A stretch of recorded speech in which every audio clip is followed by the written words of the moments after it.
Peaceful Place Park was a completely normal park, in almost every way. It had a field, trees, and a playground. The playground had all kinds of fun toys. The only major difference was that the playground also had a goblin horde right beside it. And every day, the goblins tried to take over the toys and all the great equipment at the park. Well, every day except for Tuesdays, when the goblins had their spa day. On this particular day, the goblins had their eyes on the mighty steed of coiled steel. Ah, yes, sir. The horsey ride, made of aluminium. The goblin leader's name was Hogus Flumpjarb.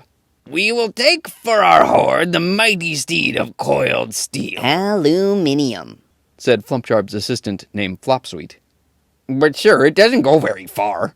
It's very bouncy, though. We'll use it to defeat completely stationary enemies.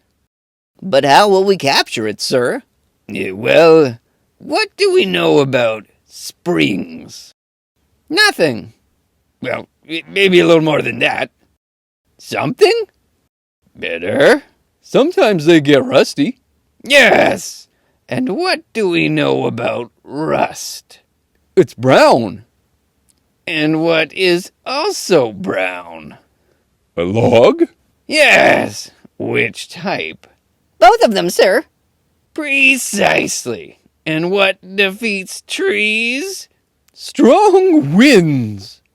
Exactly, Bedivere.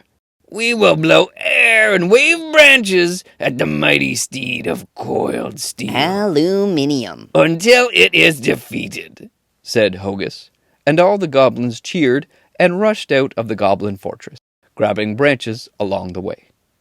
As the goblins rushed to the playground, the children yelled, "Oh no, it's not Tuesday! The goblins are coming!" And they ran from the playground. The goblins surrounded the springy horsey and started blowing air at it and waving branches. The horsey started to move back and forth. Behold, the steed begins to cower before our mighty winds. Now charge, said Hogus, and the goblins rushed in. As the goblins attempted to attack, they bounced off the horsey, making the horsey bounce back and forth more. With each goblin charge, the horsey bounced a little bit more, taking out goblin after goblin until only Hogus was left.